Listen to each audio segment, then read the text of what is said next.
서울시 사회서비스원의 노원구 장애인 지원 사업은 일방적으로 추진되었습니다. 그것도 공식적으로 노조에게 알려진 것도 아니고 노조가 사측의 계획을 확인하면서부터 이 내용들을 알게 되었습니다. 약자와의 동행이라는 서울시의 슬로건 아십니까? 하지만 이번 서울시 사회서비스원의 사업 중단을 한마디로 이야기하자면은 약자와의 동행을 중단하는 것으로 이야기할 수 있을 것 같습니다. 서비스 중단으로 발달장애 청소년들과 가족들의 일상을 지장받을 위기에 처했습니다. 그리고 서울시 자치구 중 두 번째로 장애인 인구가 많은 장애인 활동 지원 사업은 접을 이유가 없었습니다. 사업 중단은 서울 시민 그 누구에게 과연 이로운지 서울시와 서울시 사회서비스원에게 묻고 싶습니다. 이런 급한 상황에서 지부는 지난 9월 28일 기자회견을 했습니다. 하지만 서울시 사회서비스원은 꿈쩍도 하지 않았습니다. 그래서 저희들이 어쩔 수 없이 이렇게 서울시청에 와서 장애인 당사자들과 그리고 장애인 부모들과 함께 목소리를 낼 수밖에 없었습니다. 그래서 이 책임을 서울시 사회서비스원뿐만 아니라 서울시도 책임있게 해당 사태에 대해서 책임을 지라는 목소리를 함께 내 약자와의 동행 끝장낸 서울시 사회서비스원 규탄한다! 규탄한다! 규탄한다! 규탄한다! 실행! 무책임한 발달장애 청소년 서비스 중단 서울시가 책임져라! 책임져라! 책임져라! 책임져라! 실행! 네, 안녕하십니까. 저는 서울시 사회서비스원에 3년 전에 입사하여 지금까지 후임 한 명 없이 장애인 활동지원사로 현장에서 많은 장애인들에게 공적 활동지원 서비스를 제공한 노동자입니다. 공공기관의 사명감으로 당당히 자부할 만큼 최선을 다해 일했습니다. 초기 사업이라는 열악한 근무 조건과 예상치 못한 코로나19 재난까지 겪어낸 지난 날들은 부당함과 고충이 있어도 해결책이 없어 어쩔 수 없다고 누군가의 희생 강요와 아픔, 미안함의 문제로 메워지는 현장들이었습니다. 공적 지원 체계가 부족한 중증 장애인들의 곁에서 일상을 지키기 위해 필수 노동자라 책임은 부여하지만 정당한 대가나 휴식도 보장받지 못한 채 매일 밤샘 노동으로 중증 장애인의 공백 없는 서비스 지원도 했었습니다.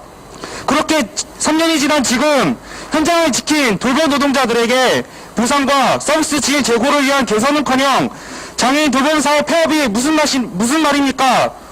서울시 전역을 맡고 있는 장애인 활동 지원 사업은 당초 확충 계획과 달리 아직도 노원과 성동 단 두 곳밖에 없어 소수인 46명의 심적 부담과 물리적 피로도는 더욱 커 시급히 확장을 해야 되는데 폐업을 도모하려 합니다.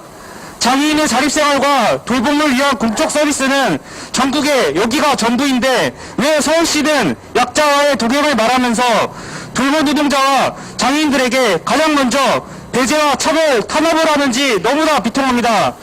그렇지 않아도 서울시 사회서비스원은 장기 요양 중심의 시스템으로 장애인 당사자의 자기 결정권을 중시하는 사회활동 참여, 요양, 돌봄의 욕구가 혼재되어 있어 모든 문제를 활동지원사가 해결하고 감당하다 보니 너무 힘들었습니다. 힘들어도 희망을 갖고 견뎠는데 장애인 전문 인력과 지원 체계를 충분히 확보하지 않은 채 긴급 돌봄 등으로 기능을 전환시켜 이제는 활동지원사가 아닌 요양보호사가 투입되거나 장애인 보호사로서의 역할로 축소되어 전문성은 왜곡되고 장애인 이용자와 이용자도 보호와 통제 대상으로 강조돼 장애인 활동 지원 제도의 본질마저 포기하고 있습니다. 최근 사측은 장애인 돌봄 사업 24시 근무 체계에 소수의 요양보호사인 노동조합과 단체 협약을 맺었습니다. 작년에 코로나 긴급 돌봄으로 장애인 돌봄에 노인 요양보호사 투입을 공공운수 노조가 규탄했을 때 그때 사측은 불가피했다고 변명을 했습니다. 그런데 이제 서울시가 나서서 장애인 인식 전환 캠페인을 해도 모자를 판에 이제는 대놓고 시설과 같은 운영을 하겠다는 것인지 눈치도 보지 않고 본격적으로 공공성을 훼손시키며 장애인의 시혜와 보호의 대상으로만 운영한다는 것은 돌봄 노동의 가치를 무시하고 아무나 할 수 있는 일, 힘들면 아무 때나 그만둘 수 있는 일로 치부한 형태입니다. 장애인 활동지원 사업은 국가가 먼저 만든 것이 아닙니다. 장애인 당사자들이 인간답게 살기 위해 시설에서 나와 지역사회에 살기 위해 만든 것입니다. 발달 중증 장애인들의 자립생활을 위한 장애활동 지원은 이미 모두 민간시장에 떠맡겨져 있습니다. 민간시장의 사각지대와 무법천지로 서비스질은 불안정하고 다양한 장애 유형, 생애 주기에 맞는 국가 책임에 많은 공공 장애인 활동 지원이 절실히 요구되는 상황에서 이 폐업은 TIFO 밀실 작전처럼 순수 권력 집단으로 결정되었습니다. 9월 초 장애인 사업 분야의 운영 전반을 논의하는 장애인 분과회의에서는 반공평성인 개인 예산제와 장애인을 동등한 인격체로 수직관계로 교육시키는 학습지 활용 안건이 나와서 비판하였고, 이 사회 안건에서도 없었던 폐업 내용이 이렇게 갑자기 진행된다는 것은 사회적 약자인 장애인 배제이고 비민주적인 탄압입니다. 국가 중심의 장애인 고공 동원 사업은 충분한 서비스 총량과 지원 체계의 핵심이고 그 인프라는 노동자입니다. 코로나 위기에서도 저에게 공동활동 지원 서비스를 안정적으로 받았던 많은 발달 중증 장애인들은 저와 같은 전문 노동자가 없다는 이유로 서비스가 갑자기 중절되고 다시 민간에서 불안하게 서비스를 받고 있습니다. 다시 민간시장에 내던져 누구를 만나냐에 따라 삶을 맡겨야 하는 중증 장애인의 불안정한 서비스가 지금도 이어지고 있습니다. 지금도 그들은 다시 공공 서비스를 받고 싶다고 연락이 오곤 합니다. 이렇게 인력 확충이 절실한데 효율을 따지며 폐업을 시킨다는 것은 발달 중증 장애인의 국가 책임을 포기한다는 것입니다. 너무나 발달 장애인들의 가족들이 죽어가고 현실에 서울시는 너무 무책임한 건 아닌지 묻고 싶습니다. 언제까지 이런 처절한 비극이 반복되어야 합니까? 지금도 중증장애인을 가진 가족들이 생계와 돌봄을 동시에 전당하다가 일부는 부담을 이기지 못해 가족을 방임하는 극단의 선택을 하기도 합니다.